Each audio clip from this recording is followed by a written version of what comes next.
Tuface Idibia.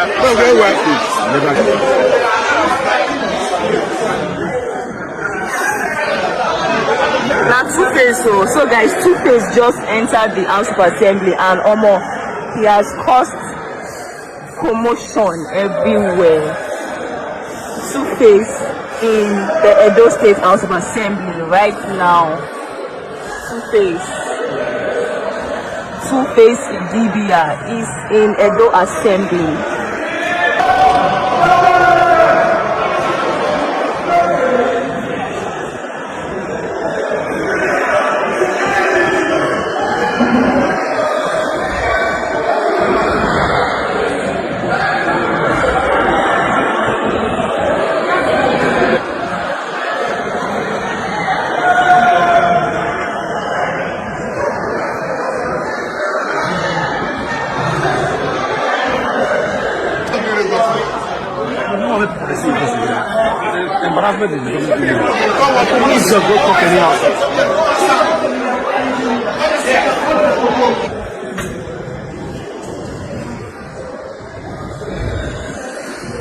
That video that you just watched has been trending, and I'm trying to figure out what the offense of Tuface was.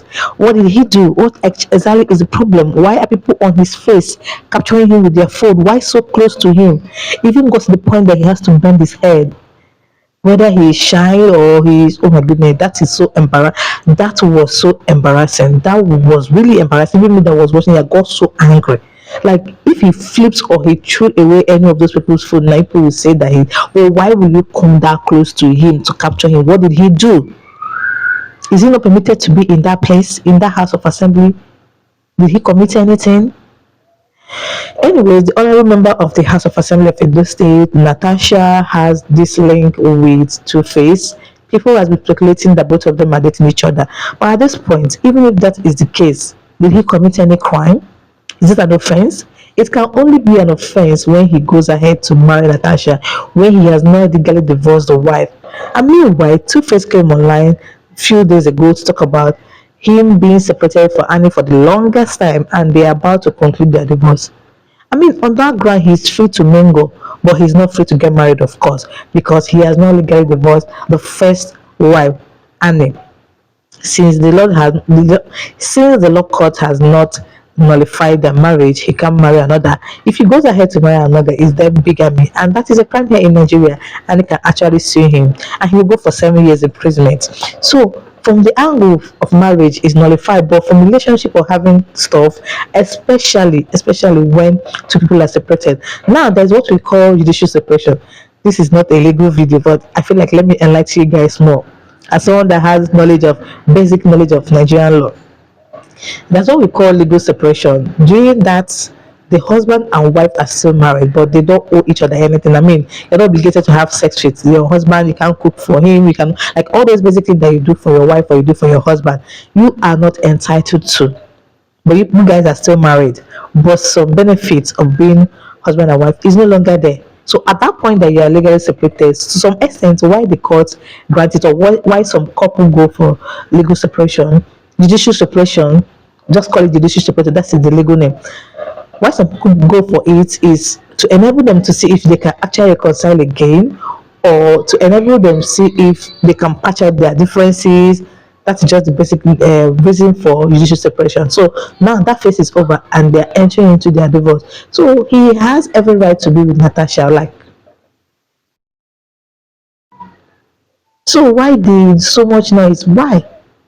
I felt so bad watching that video because, oh God, he was like this at some point. He couldn't raise his face. Why are people acting so barbaric? It's not as if he's not permitted to enter that place. He's permitted to enter that place. Why the chaos?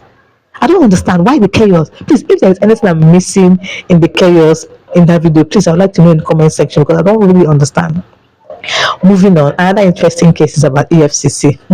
You know, I've done a video on EFCC on the channel where I talk about the arrest they went to do in Anambra State that got one of them killed. EFCC media officer talked about how some people that invade your houses people that invade people's houses with uniform, EFCC uniform, they are not actually from EFCC. In fact, let's hear from him. We have our own way. It's a carrot and stick thing. We have our own way of dealing with that.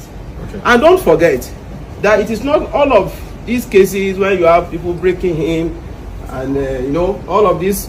Most time they are not EFCC officers. I am telling you.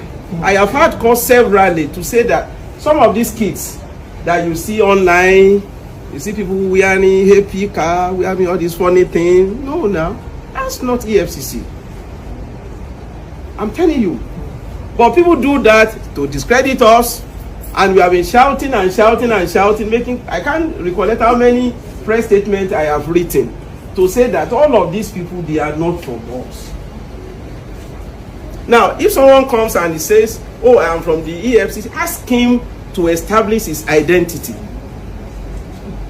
This is a country where people don't interrogate. I'm telling you, tell somebody with power to identify him or herself. You can do that, sir. When you have a gun pointing at you, let me know, and I will tell you what. How can I think at this moment is a wake-up call for EFCC, because I think they led this trend. I mean, they led the pathway. If you can invade people at the odd time of the hour, barge into people's office, barge into people's houses, break into their houses at very odd hour, and is now a trend, like is now a pattern that EFCC is being known for.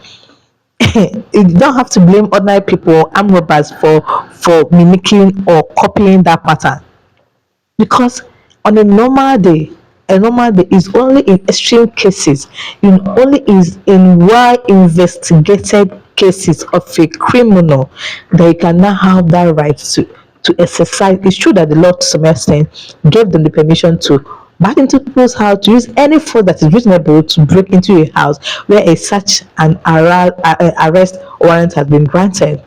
The law gives them that. The law also gives them the power to invade or enter any premises at any time, at any hour they feel like that is the time the person will be there, or the time they can fully execute the arrest or search warrant. Yes, the law gave them that. But in a very civilized world, or in a very civilized society, before you can exercise that kind of law, you know that is a very important extreme cases, a well investigated cases. That is when you have the right to. But these days, somebody can just come to their office and report something, and before you know it, the next day they have gone to that person to invade their house. So it's kind of in a way they are abusing that. And now people armed robbers are copying them, and they are the same people that are coming online to tell us that some people that used to invade you, they are not EFCC. Why won't they be EFCC when EFCC led the pathway to that kind of invasion? Why? I think they should start from their staff. Let them minimize that kind of barging into people's house, arrest and search. Let them stop it. It's so barbaric. For goodness sake, we are in 2025. A lot of things are supposed to be done diplomatically and not barbarically. Anyways, that is it about EFCC and also Tuface Idibia. I feel so sorry for Tuface Idibia. I really feel so sad for Tuface at this point in time. But it is what it is. This is Nigeria, where people are more sentimental than being logical. Anyways, thanks for watching. If you like this video, please give me a thumbs up. Don't forget to subscribe, and see you guys in my next one. Bye.